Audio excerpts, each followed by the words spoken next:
Welcome back. I think we're on. This is the FloTrack podcast. I'm Kevin Sully, joined by Gordon Mack. If you're watching live, thank you for staying with us. Got a little bit of a late start, but I think we are ready to roll here. Gordon, good morning. How are you? Doing good. Good weekend. Had the NYC Marathon. It was fun. Got some interesting storylines come out of that race. But overall, I'm excited for this week. We have NCAA cross country going on this Friday, so that's exciting to see who's going to go to Tallahassee. We had an incredible New York City Marathon. My Eagles didn't win, but that's okay because my Sixers, as you know, are in first place in the NBA. And for those who have been loyal listeners to this pod, they know there's only two things in life that matter: watching and caring about running, and the Philadelphia Mm-hmm. 76ers. So, That's true. That's true. And if you're confused because there's a picture of Ryan Krauser, if you're watching on YouTube, associated with this podcast, it's not your fault. You're not crazy. Ryan Krauser did not run the New York City Marathon. I want to make that clear up front. He did not run it, but he's a great athlete. Just forgot to change the picture there. Let's dive in, shall we? New York City Marathon. Gordon, I caught you off guard last week when I was like on the preview. I said, "What's your big thing that you're thinking about here?" And then you went on and named 9 things. So I'm gonna do the same thing again because that worked so well last time. Big takeaway, Gordon. What was it? okay. So, the big takeaway from an American, because I am an American, is what Molly Seidel Mm-hmm. did. I mean, her fourth place finish, American course record. She has yet to have a bad marathon. She told a story about how she broke her ribs a few months ago and was dealing with that. Nothing can stop this woman, man. Like you, the sky is now the limit. We talk about like, oh, what can Molly do when she makes her debut and makes her first Olympic team? Oh, maybe it's a one-off, and then you're like, wait, you're getting third at the Olympics. Oh, that's a once in a lifetime race. Wait, now you're lowering your time down to 224, getting fourth at a Yeah. major. Like these are no longer flukes. This is consistency, and she's only 27.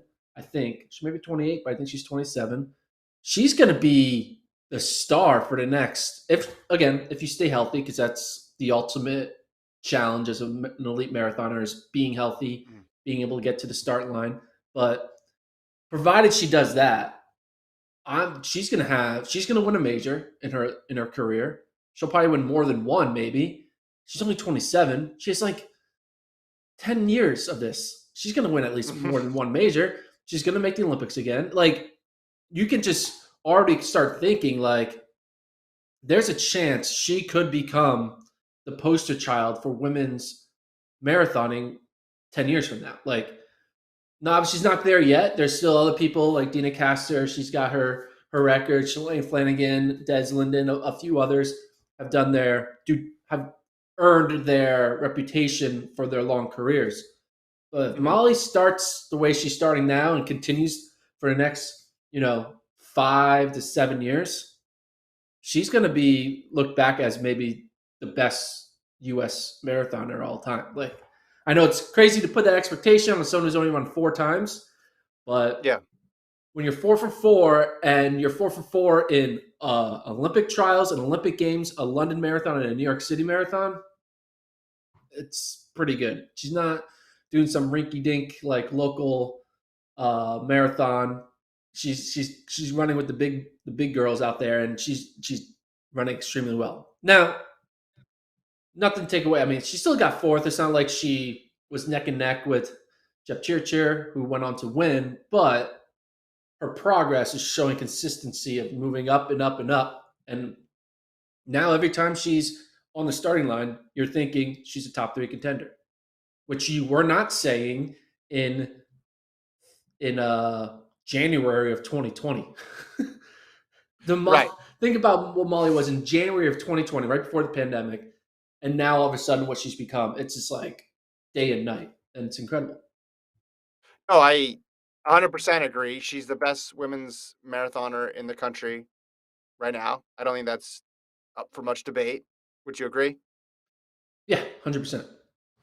And I think she's on the trajectory to enter that very small group of women's marathoners because this is the start. The bar is so high to do what Castor did, Joan Benoit Samuelson, Flanagan, Linden, to do what they did. It requires a pretty substantial body of work. And she's on that path. She has that start now. She already has the Olympic medal. Now she has a fourth place in New York City. She's made a team. Eventually, yeah, she's going to have to win a major, but this is the type of start you need to even be considered to be in that conversation. And I'm just so impressed with how she's right where she needs to be at all moments through this race. Yeah, she didn't come away with the victory, but you just see her running so confidently throughout these races. And it in the Olympics, you just hung around and hung around and hung around to the point where I'm watching in New York City, and we talked about this before the race. If she finishes top five, it's not a surprise. Top three, not a surprise. The only hugely surprising thing would have been if she beat Cheptoo in my mind. But we talked about, hey, she was less than 30 seconds back from her at the Olympics. So she runs like she belongs because she belongs now. And the expectation now going into all these races is, how we're watching because she's been so consistent is, hey, she's just always going to be a factor. She's always going to be a factor in these races. And she has the chance now. I think you're right. If she just stays consistent, the opportunity is going to avail itself to her, be it in a Boston, another New York, an Olympics even, right? She's put herself in that conversation to grab one of those majors, and that's a prerequisite, one of the prerequisites to be in the conversation. But yeah, you take where she was in 2020 to now. Has anybody had a bigger rise in any singular event than Molly Seidel? I No. can't think of one on the American side. It's incredible. Maybe Fred Curley in the 100 meters.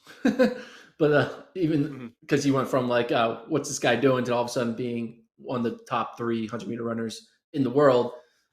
Yeah. But for Molly, I think the not concerned, but the challenge that Molly's going to have, and maybe I'm sure her team and her coaches are kind of talking about this with her. I'm sure she thinks about it.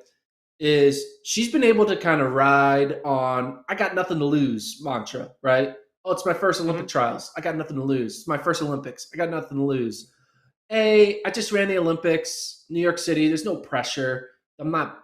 This is just like the second race of a crazy back to back in the fall season. Nothing to lose. Hmm. So she has this like style of like, hey, I'm running on house money, but eventually there's going to be more and more expectation now on her. And I think, especially in 2022 and 2023, and especially in 2024, she's going to be the one that everyone is picking to win or be the top American. She's going to be the one that everyone is like, how fast can you go? And everyone's going to be drilling down where like we're gonna be like she's gonna get seventh in a race and we're gonna call it a disappointment because we're gonna be expecting top three or bust every time she enters the field because she's that talented and she's shown it over the Yeah. past four races. So I think that's gonna be the next challenge is the mental aspect of fans and media, people like us, who will put more expectations on her. And that's just part of being good, right? I mean, once you enter that next level of greatness, people want to only see greatness, right? And so it's Yeah. kind of have to deal with the expectations. So I think that her next marathon is going to be definitely a challenge mentally because she's going to be the face of it from the American perspective, and it'll be like, can an American win? And it's going to be on Yeah. Molly winning. She's Yeah. going to be representing America's hope of winning another major since I guess was Des Well, the but last it's one or been was it Shalane? It was Des, right? That yeah, was the last one. Des, Yeah, but that's the good thing about this from her perspective, the timing. She doesn't have the 30-year streak that she has to break. true. Flanagan and Linden have come before her. Hasay's run a bunch of top three races and been in the mix a lot. Amy Craig's medaled at the World Championships. Kara Goucher's run well. There's all these women in this past 5 to 10 years, and if you want to even go back to Castor, although I kind of see Castor's, that kind of a break between the two. There was a break between the two eras there for a bit, who have shown that they can succeed. So there's less weight of expectations from the perspective of history and more just, hey, this is just about you. This is about where you are going to fit into this hierarchy. I get your point about pressure, but shouldn't there have been pressure on her after the Olympics? She went and got bronze. And I get how you can minimize it in your head of, I'm doubling back like it's 100, 200, doubling back a few months later. But she still came in as the Olympic bronze medalist. She's still introduced as the Olympic bronze medalist. She's still appearing at the press conference and getting questions as if she is the favorite American, which she was in this race. I get your point. I just think she seems to handle pressure well. I think we have enough evidence that she can handle pressure well. She's going to come into the spring marathons as the bronze medalist and the woman who got fourth and has run the fastest time ever for an American in New York City. But I just feel like she has such a good, every time you hear her talk, it seems like she has such a great perspective and keeps everything so balanced that, yeah, she's going to have a bad race because everybody other than Ilya Kipchoge has had a bad marathon in their career. So she's going to inevitably have one. But the good days are going to outweigh the bad days, I think. I do think though she still has yet to be going into a race where people are putting expectations or thoughts that she can win. Like no one was saying Molly might win the New York City Marathon. And I think when you don't go into the race thinking that people are want you to win, it's not Yeah. as much pressure. I do think though, whether she runs Boston in 2022 or the next fall, there's going to be like, can she win? Like no one was saying, can Molly win through the first four? But now the fifth marathon, people are going to be Yeah. saying, can Molly win? But I think a lot of that depends on who else is in the field. For people who are actually paying attention, it depends who's on the field because this fall, if she had run in one of these other majors, I think that would have been a more valid question. London, I think would have been too much to ask with Kosgei and Jep Kosgei in there, but Boston field, looking at the resumes, people wouldn't have been crazy to say, can she win? Chicago, you obviously have Chepnegich out there, but she had DNF'd at the Olympics coming back. And then we knew the field after her wasn't very deep. So it wouldn't have been unreasonable to say, hey, Molly can probably win. We just know what to expect from her. And in a marathon, that's so hard to do. But I do see your point as just it's another step up, basically, to go where she's gone before. But just I mean, she entered the thing. Trials is still a high pressure race, even though you are making a debut.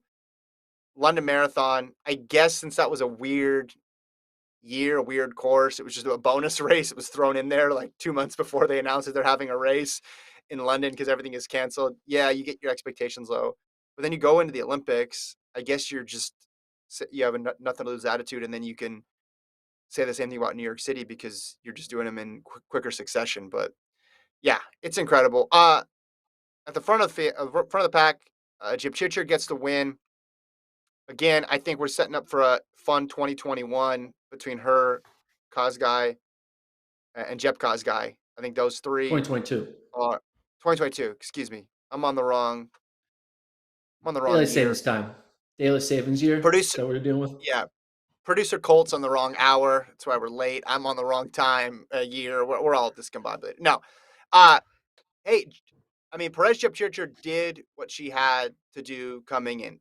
It was not a dominant performance, but the rest of the field was really good. And her finishing kick in that last stretch was mighty impressive, and she got the win. And not every marathon is going to be one where you assert your dominance at 30K or you run away from the field after the halfway mark. Sometimes in the current state of marathoning, where it's so deep, some of it requires that last finishing burst, and she ran away from Viola Cheptoo and got the victory. So I think 2022 is all going to be about sorting out who's the best woman between her, Kosgei, and Jep Kosgei.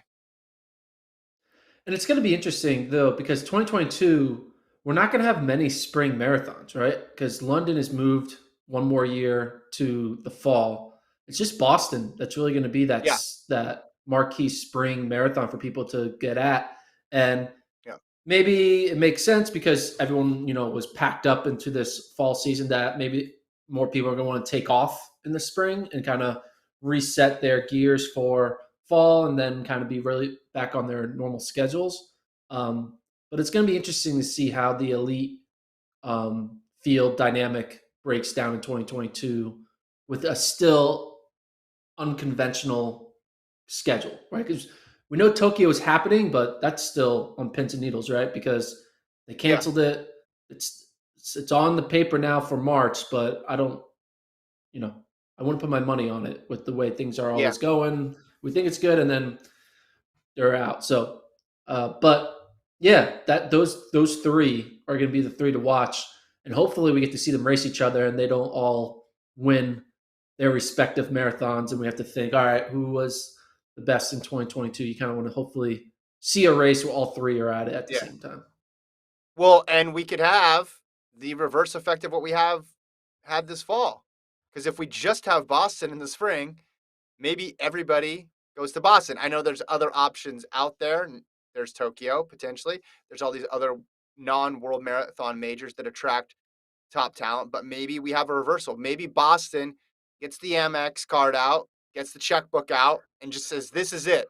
We are hosting the world's greatest marathon because London is not here to compete with us." So on the men's side and on the women's side, we're going to have ridiculously deep fields. We're going to have these top three women. We're going to have Molly Seidel.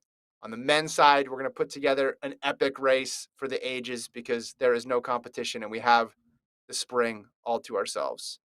Do it, Boston Marathon. Do you think? I'm not sure if this was asked in her press conference. Is Molly gonna take the spot of at World Champs? Has she decided that? I didn't see. I'm assuming yes, but I did not see because she I'm is also. I the might well. be. A, The I'm. seed stayed the same. Yeah, I might assume maybe no. I think she might be now like at a level where it's like, hey, Hmm. I'm already an Olympic bronze medalist. Maybe I Yeah, should not put a marathon under my legs in July and get fresh for a fall marathon to run fast in London or Chicago or New York again. So I could see her being like, mm, maybe if you asked me 2 years ago, I would have been like begging for that spot on the world team. But now after these four marathons, and I'm kind of yeah.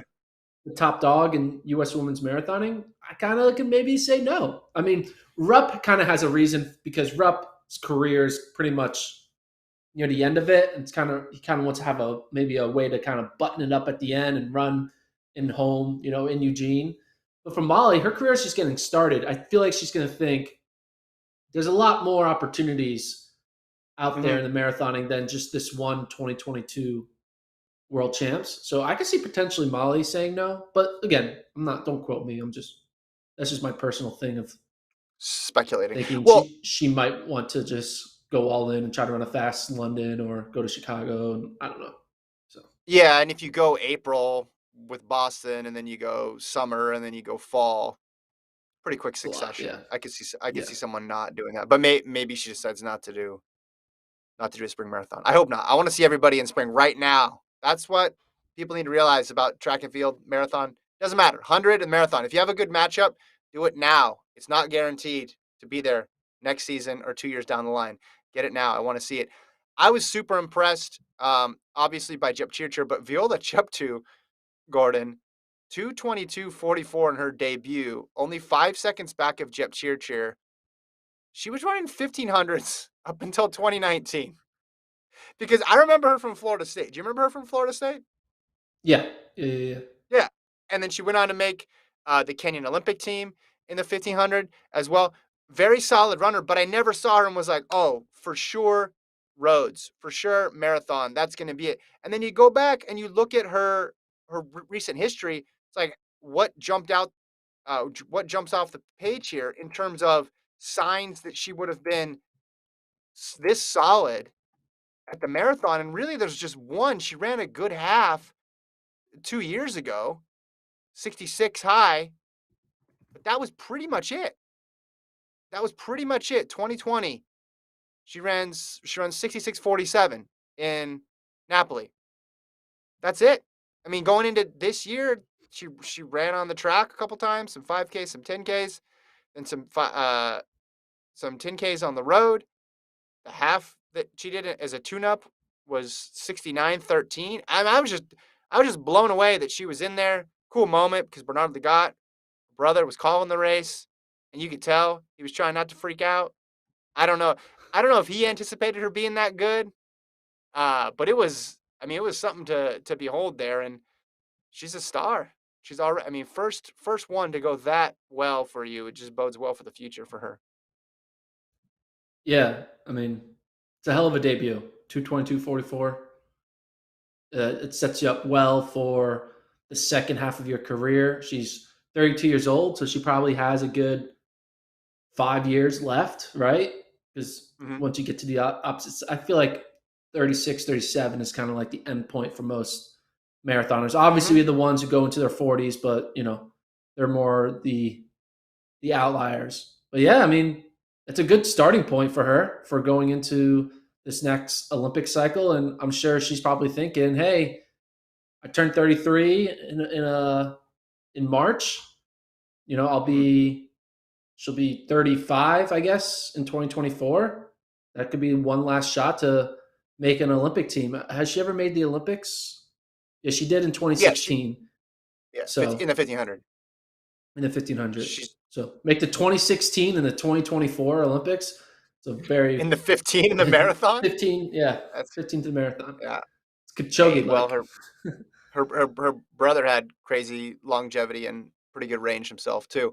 The rest of this women's top 10. So you had Johannes behind Seidel in fifth, and then Kellen Taylor of the U.S. in sixth, ahead of Annie Frisbee, who also made a debut, 226.18.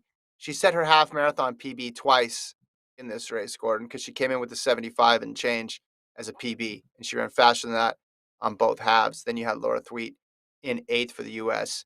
Um, Frisbee's interesting too, right? A person who debuted. Remember seeing her at Iowa State. But a lot of these people, they have this long distance talent, this road talent that you never see in college because the farthest they run for a race is 6.2 miles.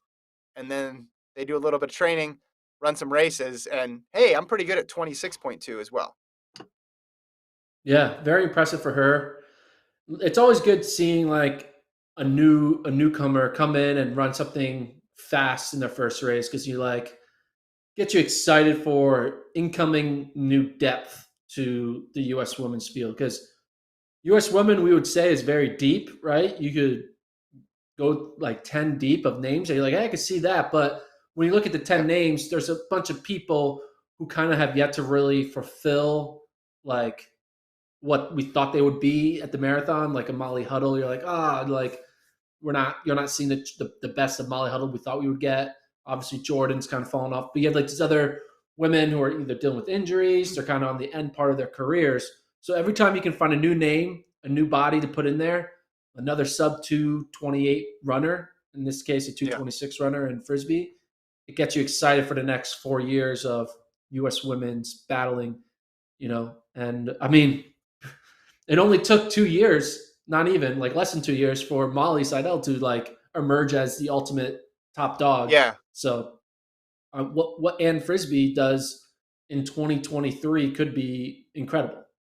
yeah. Molly, though, newer in high school, newer in college, had all these big time performances. Wasn't without challenges and struggles along the way, obviously, which have been well documented. But like Frisbee, I almost felt the same way I did with Legat, where it's just like, or Cheptoo, excuse me, where I was like, wait, where? Like, where did this come from? I know the ages are different too, but I just did not see that type of performance coming. So yeah, exciting things because the U.S. women already have a lot of star power in the marathon with people like Sisson, right? With people like Sally Kipyego, who struggled in this race, but obviously made the Olympic team. Alfine Tuliamuk, Des Linden is still running. Like there's a lot of names still there who are veterans at this point, and then you're throwing in now these new women into the mix. It's creating a really really deep pool, even deeper than I anticipated. Um, let's talk about Shalane Flanagan though. 2:33:32, so the fastest of the six. So she completes six marathons in 42 days. Didn't start with the elite field, Gordon, but she ended up being the sixth best American and number 12 and the 12th fastest time in the whole field. So the only Americans who beat her were Seidel, Taylor, Frisbee, Thweet, and Bruce. That's pretty good. That's pretty good. So I don't even know what to call. Is she retired now? Like, is she unretired?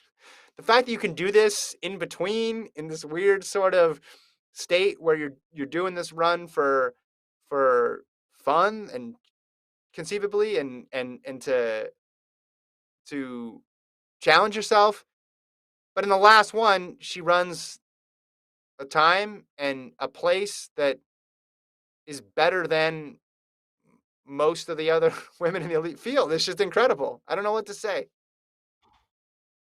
Well, here's a question: like, what is harder to do, what she just did, or her? Let's look at like Flanagan's like 10 best marathons that she's had in her Yeah, career. yeah, And not just time wise, but like place wise. So her best marathon, let's say her best marathon is New York City because she won, right? yeah. But you take, and then like the next best was like the Berlin top three, whatever. Hmm. You rank them. And so you have her list of her 10 best marathons in her career. Where would this challenge, this 6 marathon challenge, rank among those 10 marathons? Would it be in the top 10 or would it be outside the top 10? Like, is this one of the 10 best things she's ever done at the marathon level, or is it outside the 10 things she's done at the marathon level? I forget marathon. I think it's one of the 10 best things she's done in her running career. Throw some of You her think this is one of the 10Ks 10 and her best things 5. she's done? Yeah, I wouldn't put it number one. I wouldn't put it ahead of winning in New York City, but just the sheer confidence and audacity to pull it off is just incredible. I mean, you're talking about averaging a marathon a week over a month and a half. And then on the last one, she's still able to run 2:33.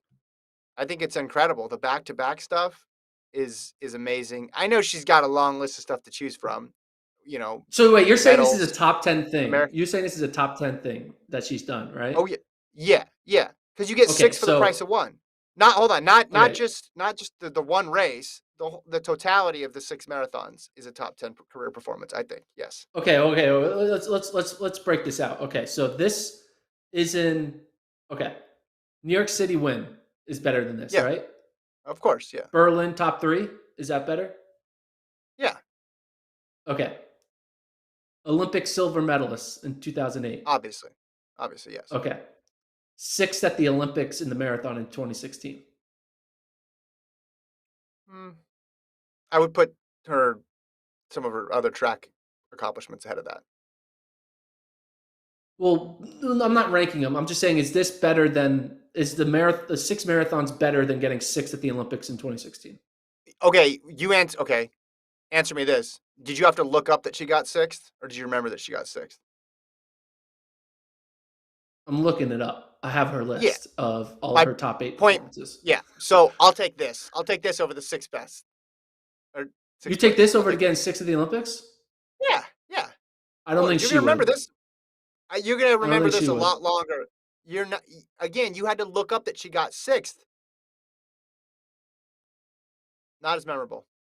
This is better. This is better. This is not better than getting 6th at the Olympics, man. It's Yeah, not. it is. No, we just think it's better because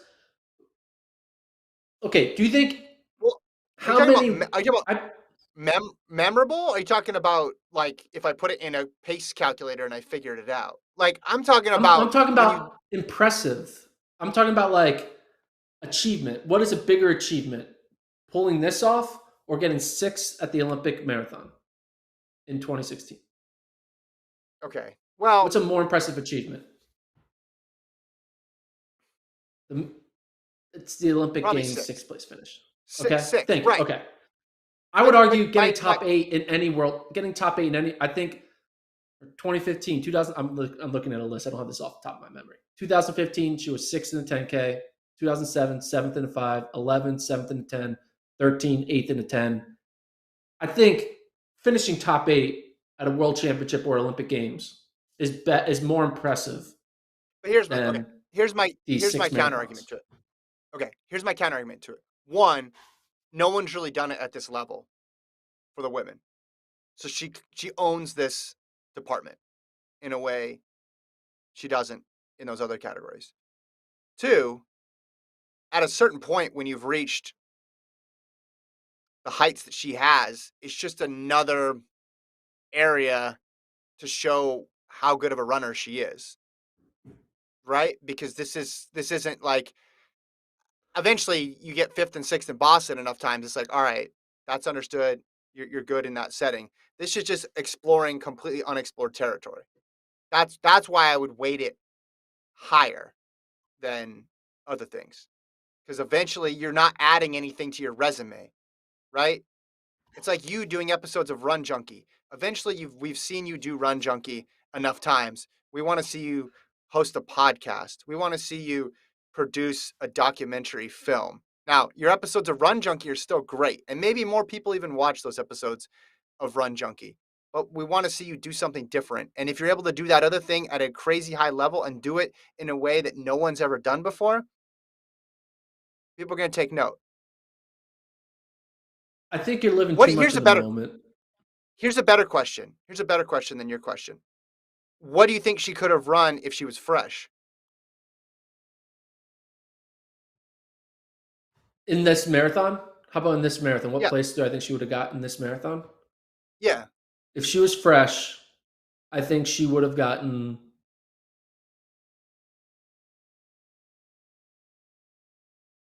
I think she would have gotten seventh. I think she would have been with Annie Frisbee. I think she would have finished somewhere between 226 and 227. I think she would run 226.30. yeah. 530. She went 5:36 mile pace. That's what I think she would have run. Okay, yeah. And that in and of itself is mighty impressive. The fact that she could have done that a year after, and you're basing that off of all the other marathons that she's done this season. That's given us this Yeah, because baseline of like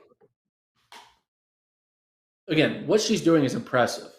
I just think her career is more impressive than this. And I'm complimenting her career by putting her career above this challenge she did at age 40. I think it's disservice to her career to say something she could do at age 40 is in the well, you're same turning that realm around on me. as what You're she saying did in her prime. I I think think she's you're still in her diminishing her prime. prime by elevating her 40-year-old performance. I don't think her Got you prime's there. over. I think you need to reevaluate her prime because I think she's proven that the prime is irrelevant.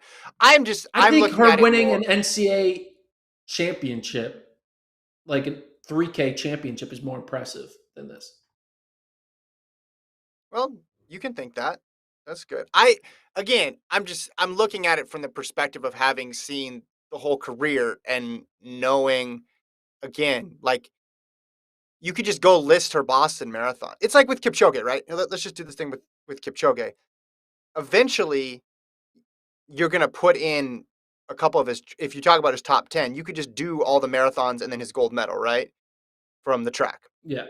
That would be the common list. But you're probably going to throw another type of performance in there, like another track race in there, just because at a certain point, all right, yeah, he won London again, and then he won it again, and then he won Berlin again. Like event, there's not much room to grow. And I'm saying this is a unique space that she and she alone occupies right now.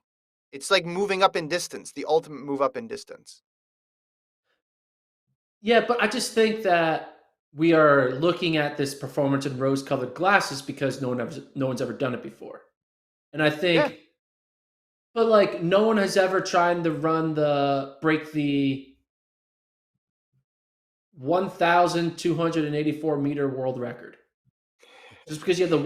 1,284-meter world record doesn't mean it's your greatest performance of all time. No one's ever done it before. No one's ever run a I didn't say it was her. No, no, 1284 no. meter. You know, I don't say it was her greatest performance. I would just say, looking back on it's her not top career, 10. we'd put it in the top. We'd put it at the back end of the top 10. And listen, if she ran 259 in all these, it would be way different.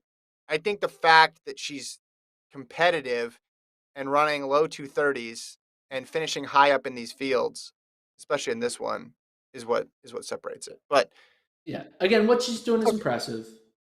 I just think her actual career is more impressive.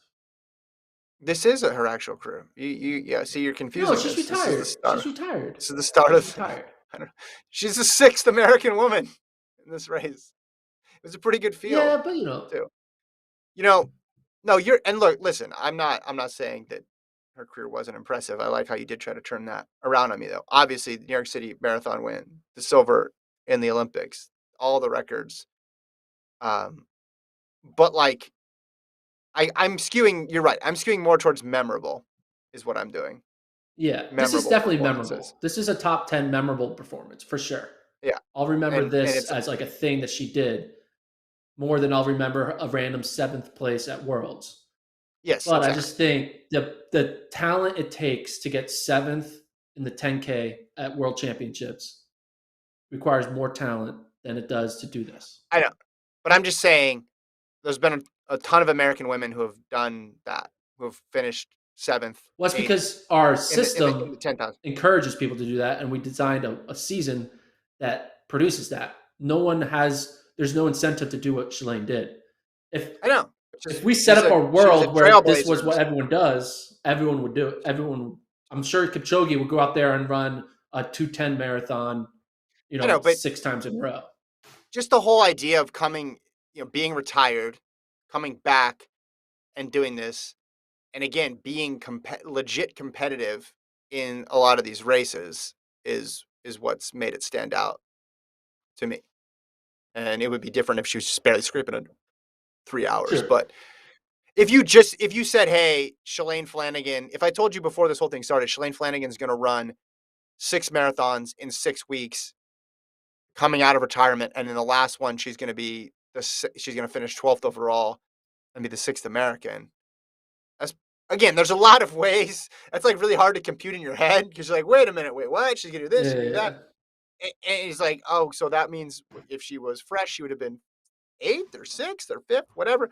But just again, the fact that she's able to pull it off, you're right. Maybe other people will try something like this, but right now she stands alone. But you're right. I am skewing more towards memorable than I am just like sheer degree of difficulty. But the problem is we don't know the scope of the difficulty because there hasn't been a lot of people who have done this. Should we talk about the men? I think we could both agree she's an incredible athlete. What she did this past fall is incredible, but she also had an incredible career. So, Yeah. Oh, yeah. I'm not taking anything two away incredible things. from the career as much as you want to be like, hey, that indoor 3K title at NCAA's. That was it. That was it. Top I'm 10. just saying, I don't know. Top 10 It's hard to performance. win No, it's fine. NCAAs. You got to be sharp at that Men's. moment. Oh, it is hard. It is definitely I've never won difficult. NCAAs, so You know what? We should revisit this argument in like 30 years. And if anybody did it better than her, then maybe we can revise it. Correct? well, I'm willing to predict no one's going to do this in 30 years. Makes it more impressive. Maybe it's a top five Not performance really. then. Moving on. Men's side of things. This race, as predicted, I said it was going to be messy. It ended up being messy. Albert Career gets the win. 2:08:22. He was the runner up in 2019, but did not get a lot of love in the pre-race. Uh, El Arabi and Faniel from Morocco and Italy, respectively, took it out and were leading. Not they didn't take it out, but they got control of this race and were leading for a good chunk of it. And it was hard to tell what was going on behind them. Obviously, the two people we highlighted in the preview, Abdi Nagy and Kennedy Bekele, um, finished farther back in fifth and sixth. There's a lot to. I mean, there's a lot of individual performances to dissect here. Gordon in the top 10. Obviously, Elkanah Kabet of the U.S. runs a PB 2:11:15. Great race for him. But this was one of those races where you had a feeling those two guys weren't going to hold on, but you didn't know what would happen when he got caught. Kibiwat Candy was part of the group that caught him. You're like, okay, this is the dude. He's a half marathon world record holder. He's going to be fine in the back half. And then it took another turn, and then before you knew it, the race was over. And it went from confusing to very clear very quickly for me. Yeah, career. I mean, he was runner up in 2019, so it kind of makes sense that he would have been in the mix, and it also doesn't make sense why we didn't really talk about him in our preview show. shows how names can be distracting when looking at elite fields. Like, oh, Bekele. Oh, let's talk about Ben True. Ooh, let's talk about um, Mhm. Candy. But Correa was just sitting there. Hey guys, I got second Yeah. last time we had this race. I'm going to come out here and I'm going to win it, and he did. 2:08:22. Had a great celebration. Mm. Looked like a little bit of when a lanky man celebrates. It's always fun to watch because it's very like stick figurey, and it was it was fun seeing him win. He was very thrilled about it. Career and the win. This is probably his first major win. Is it his Mhm. first major Yeah. win? So impressive run for him. And yeah, I was. You were right. You say like it kind of looked like what's going to happen, what's going to happen, what's going to happen, and then all of a sudden it's like, oh, this is happening. Okay. Yeah. Yeah. So it had like that unknown, and then all of a sudden a known with career pulling the way and winning by almost a minute over Yeah. the Moroccan athlete. Yeah, because you thought, okay, Candy's got a good shot at this. Candy ended up finishing 5 minutes behind him in ninth. Yeah. He completely fell apart in the back end. Quebec, that's a big run for him because now he's in position to be on the world championship team. He needed to finish uh, up in that was it top six to make sure he had a spot. Takes care of business there. So congrats to him. Nagy was in fifth. He was back the whole way. Michele was never a factor. He was never really in this thing. He finishes. Credit to him. Finished both his marathons this fall. He was doing Berlin and New York, but wasn't in it. Finishes just a second ahead of Ben True, who closed really well, but was farther back at the start. And Nathan Martin of the U.S. eighth, 2:12:57, and then as I mentioned, Candy ninth ahead of Jared Ward, who got 10th in 2:14:06. You want to talk about Quebec first, and then Bekele and True? Yeah, we'll talk about yeah. Well, I just want to talk about maybe I want to talk about Bekele and True, and Bekele beating True by 1 second is the reason why Ben True won't be on the World Championship team. Let me double check.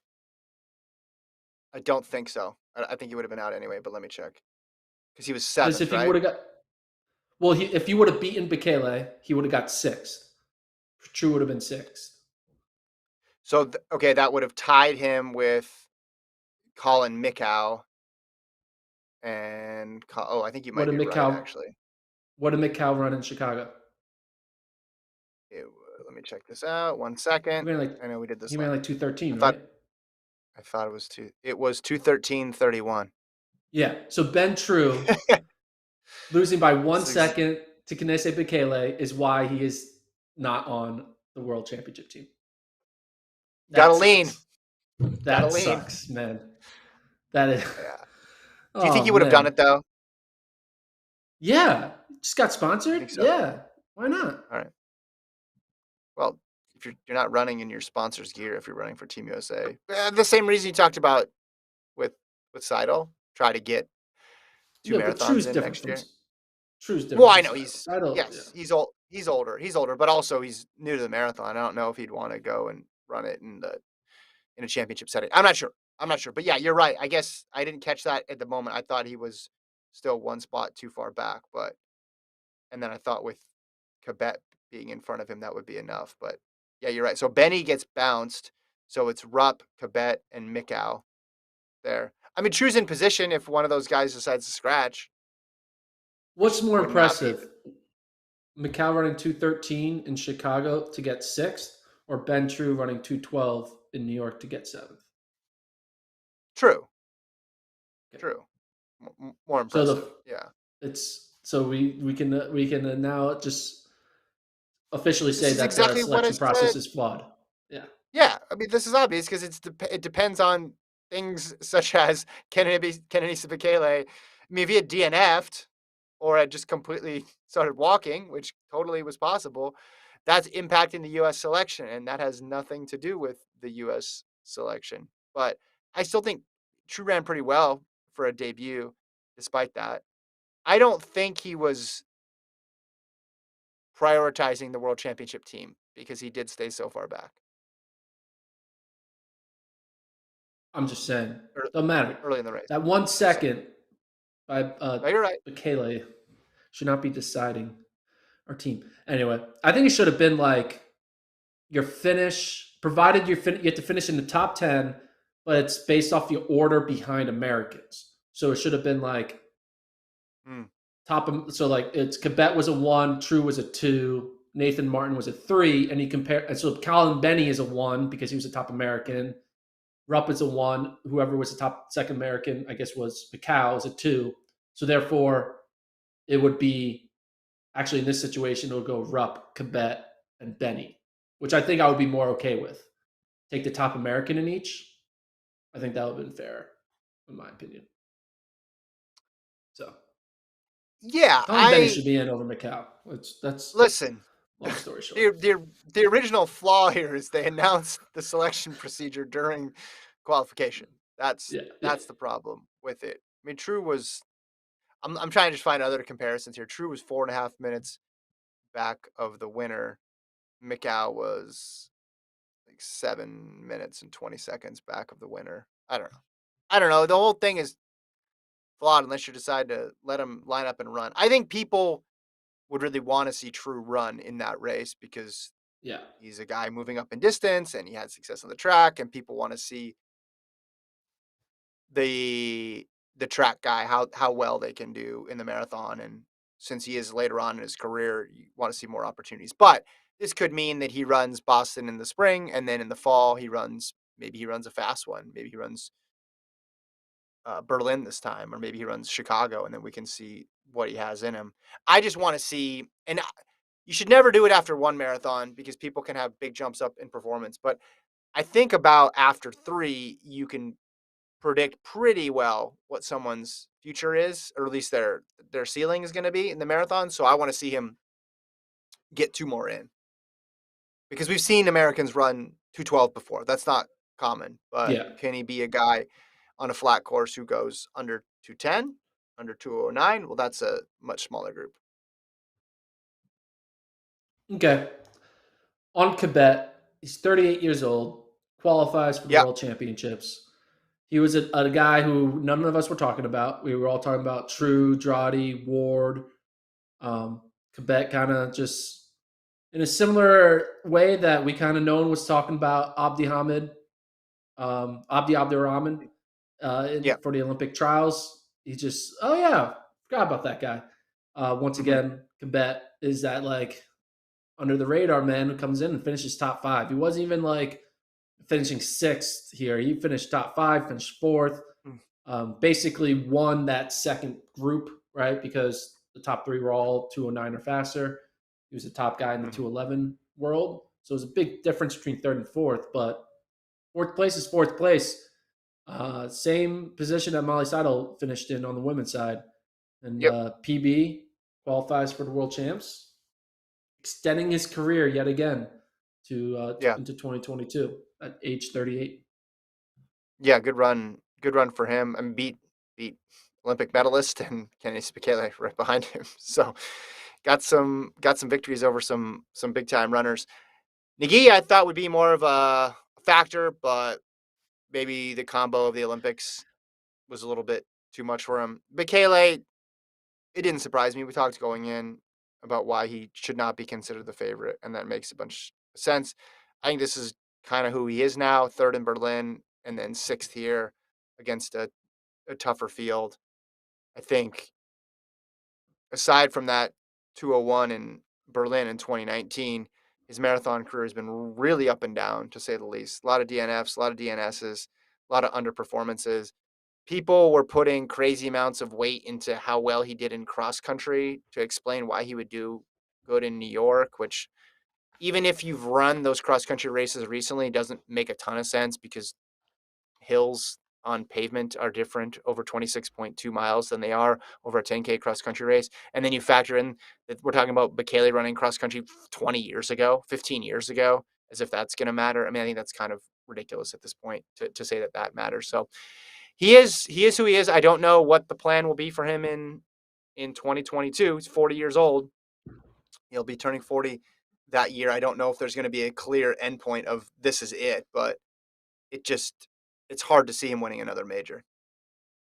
Do you think we'll still see though a journalist or two write the preview for his next marathon of Yes. Bekele says he's in world record shape? Because I feel like I Yes. read that article every year. Bekele in Yes. world record shape. I in world record. Bekele, Yeah. best shape ever. Yeah. And then this is what we Yes. get. It will be written. I know the people who will write it. Just kidding. I don't know if I like that as a betting favorite more than they talk about the rivalry between Kipchoge and Bekele in the marathon. And if that's like, I will literally throw my laptop into Town Lake here in Austin if I read an article about a rivalry between Bekele and Kipchoge. If you want to go back to the track, that's fine and say that, but like, that was eons ago at this point. It's not relevant, and they'll be racing. If they do race, they're going to race in the marathon, I assume. So that's a crazy, crazy article that will be written, I'm sure, at some point. If you were him, what would you do? Assuming you're still Retire? somewhat No, enjoying just running. no. Pull the Shalane Flanagan. Try to get do the 6 marathons, Six run them months, yeah, all under 2:20, and then yeah, you'll be considered by people like you like yeah, the greatest thing you've ever done. top 10 performance for sure of his career. No, I don't know if it's Bekele. He's got a lot of world records there. I don't know if it would be the right route for him. Let's see who else in the top 10 stood out. We mentioned True, Martin, Candy, 2:13:43. We don't know what he's going to be. Is he going to be able to figure it out, or is he going to be a half marathon guy for his whole career? There's nothing wrong with that. There's nothing wrong with that, but automatically assuming somebody who's awesome at 13 miles is going to be awesome at 26.2, there's been some issues with that in the past. And even you saw on the women's side, Yeshina, she held it together. I mean, she's run marathons before, but she's better known as a half marathoner because she's run 64 minutes, but there's just no guarantee that she's going to be able to run a comparable time in the full marathon. Same thing with Candy. It's his first one. It's New York City. It's a tough way to debut. I'll give him a mulligan. It wouldn't surprise me if he goes back to Valencia next year or on another fast course and rips something real quick. It's a tough initiation to the race to do it in New York City, but just a reminder: there's no guarantee. You can run super fast in the half, and doesn't necessarily mean you're gonna be able to pull it off for the full. I thought When it, Ward was the fourth American. I thought that was actually kind of a good result for him after how rough his 2021 was. Or 20, my years are all confused. After his 2020, do want to give a little bit of a shout out though to Nathan Martin. Kind of skipped over him right there, who finished great run. eighth. Great run, just 4 seconds back of True, so third American. Mhm, People probably I never heard of Nathan Martin. I looked him up. He ran in the NAIA, so that's probably a big reason mhm, why he wasn't part of the NCAA system. Ran at the Olympic trials.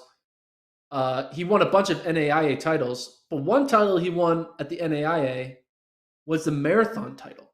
He won the yeah, NAIA marathon championship in 2:19:18, so just under 2:20.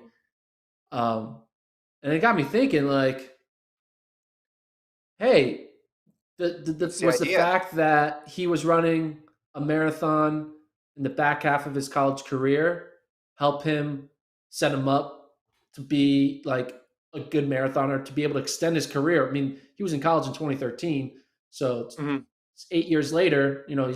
He's still running well, finishing top 10 at a major marathon. mhm. Should we be having an NCAA marathon championships? Maybe make it, hey, only juniors and seniors are allowed to run it or something like that because they don't want young 18-year-olds breaking their bodies. But it got me thinking, man. Doesn't Is the NCAA missing out on an opportunity to create the NCAA marathon championships? it certainly be fun. And then maybe you'd get these people ID'd a little bit quicker. We talked about it Yeah. postgraduate, having everybody run a half just to figure out who's got the ability for the roads, but why not the whole thing? What remember? I think it was a couple years ago because we were in the office. I don't know if you were there. I discovered that I think NJCAA has a division. Is it Division Two Three. NJCAA? Three. They have a And three and a one.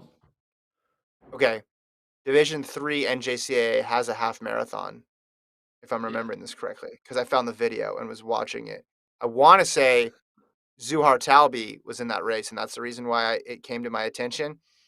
They're running just back and forth on a bike path. It was the strangest thing. It looked like it was a very low key, thrown together running club half marathon, but it was for a national title. They had team scores and everything. It was incredible. Yeah, why not? Why not? It's interesting that NAIA is basically, yeah, do it, do a Do it. marathon. Let's go. Why Let's, not? yeah, have at it. All right, we only got a couple minutes left. Do you want to talk about these 5Ks?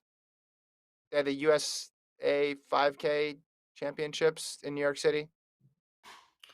First of all, pretty cool that Drew Hunter and Wayne Colati both win. They were Foot Locker champions together, I believe back in 2015 it was, if I'm correct. Yeah, 2015.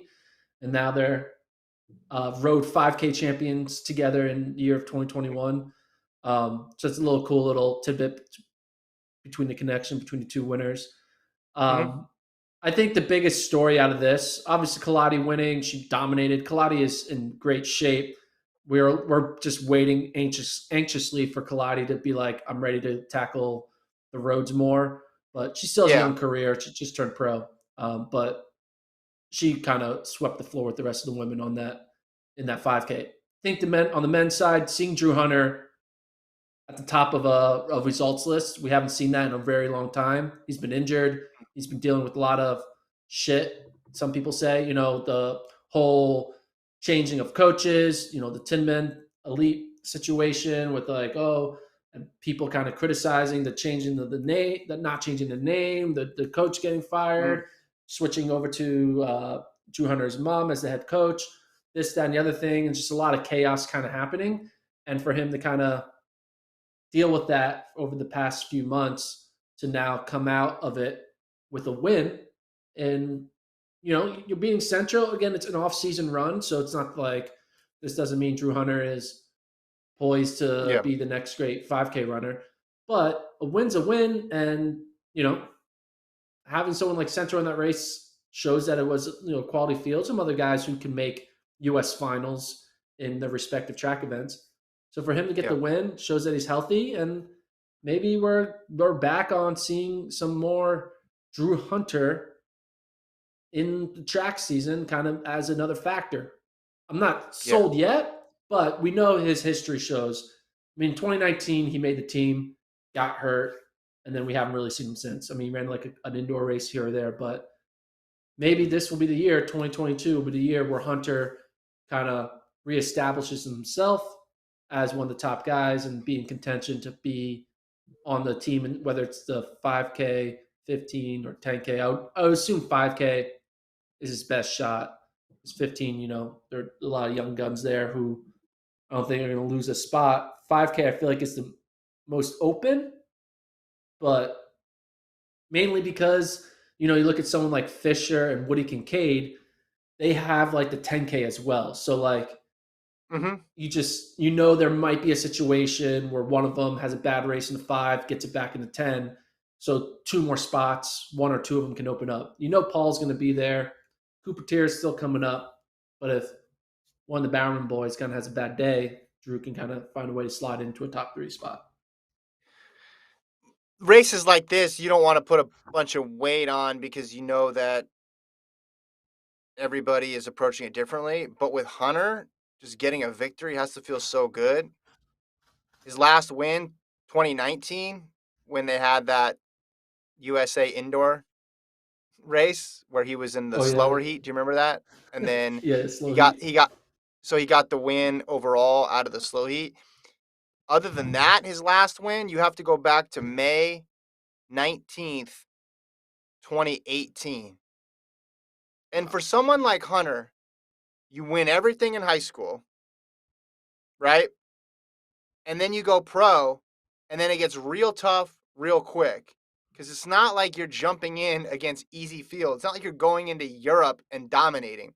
People who go to college, even if they go to college for a year or two, get to experience some winning for a little bit. Yeah, it Yeah, might be in a dual meet or in a tactical race, but it feels good to win, especially when you're used to winning. And to go that long with very few times crossing the line first has to get frustrating for a competitive person. You get buried in there. You're just another number. So I think this does mean something. You throw the timeout, throw the competition out. I saw what Getabuti was second, and then it was Central was second, and then Getabuti was third. But hey, finishing at a Matt Centrowitz is pretty good. That's pretty good. That's you feel good about doing that, regardless of the distance. For Kaladi, I know I've been big on Kaladi for a while now. I'm still going to be big on Kaladi because, again, throw the field out. She keeps just racking up huge margins and keeps running so aggressively. Eventually, that's going to translate into something big, I think. Will it be 10K on the track? Like, will she do like Emily Sisson did in the trials this past year, where she just goes for it from the front and breaks everybody? Will it be eventually if she moves to the roads and she's a superstar? I just see that margin of victory there, Gordon. You know, she ran 15:18. Grace Barnett second, 15:45. Again, I don't really care about the field. It's a pretty solid field to be that confident to run that aggressively to win by 27 seconds that's like what she was doing at Mountain West Championships or what she was doing back in Yeah. high school. She just transports it to whatever level she's in at the moment. And I feel confident it's going to turn into something. You can't rack up wins this big over and over again, and just be like, oh well, I'm going to be eighth at the trials or whatever. Eventually, it's going to turn into something big. Keeping all my way into Kaladi stock. Yeah, I mean, I would have some stock for her to make the team in 2022. I think her 2021 trials performance, one was hot, so that could have affected her, but she wasn't sure she was going to be in the race until like the night before type situation. It just wasn't a normal build up, I could assume. Yeah, So I think now that she'll go into 22 with an established, I know this is the date I need to be ready by. I'm ready to go. I know the competition. And I think, and sometimes the 10K gets easier too because not everyone's going to be doubling, right? Because it's yeah, the Olympics, you're taking every opportunity to get any spot because it's the Olympics. But in a world year, it's not always the same that way. So it might not be as hard of a team to make. You never know. So I put her as a top five for sure. Like yeah. I think her floor is like seventh, sixth, or fifth, or something like that. So Hmm. Yeah, I again, and the roads are going to be really interesting. No one is a sure bet at the marathon, but I felt for a long time that she'd be really good at the marathon. I think that's all. That's all. On Wednesday, we're going to talk about the 8K versus 6K versus 10K NCAA cross country debate. It's been a week. I think yeah, it's and time for us to weigh in. I think we need to weigh in now. well, Everybody wants us to talk about it. this Nobody week wants us to talk about we the NCAA cross country show coming out Tuesday, where I will put the final projections out there of who's going to make the field of 31. Wednesday, we'll it. Yeah. probably talk about it. You'll give me your thoughts on it'll be basically our regional preview. And then Friday, we're going to do the podcast later in the day to do a live reaction because all the races happen Friday morning. So Friday, late morning, early afternoon, we'll go live and we'll announce the 31 teams. So it'll be our Colas live show on Friday. So big cross country week. Tuesday, cross country show. Wednesday, you get to criticize the cross country show. We talk more about Mm-hmm. regionals. And then Friday, we do the mega live Colas selection show on this podcast, you and me. Hopefully, So Colt's there. Hopefully, he figured out his time change by mm, then. Because daylight, 50-50. apparently, daylight savings time for our producer happens on a Monday and not on a Sunday. So that's 2 p.m. Central. Is that right? That's our time right now, 2 p.m. If it changes, we'll update you on Wednesday if the change of time. But right now, we're going with 2 p.m. Central. Okay. So on Wednesday, we're not talking about the distance debate. Are we Yeah, we can already talk in that? about it. Okay. All right. We'll talk about the distance, and we'll also preview the regionals. Yeah. Okay. We'll have a whole hour, assuming we start on Two time. topics. If Colt. Yeah. Yeah, I got Colt's number now. How'd you get Colt's number, by the way? All of a sudden, it just popped up on my phone. That's good to know. So, all right, he's playing the music. That means he wants us to stop talking about him. All right, we'll leave it there. FloTrack Podcast at gmail.com is the email address. Subscribe to the FloTrack Podcast YouTube channel. Check out the NCAA Cross Country Show on the FloTrack YouTube page, as well as the Race Breakdown Series I did Lieutenant Sabet Days record. I did Stefan Asano and Jakob Ingebrigtsen. You can check those out. We'll talk to you guys on Wednesday.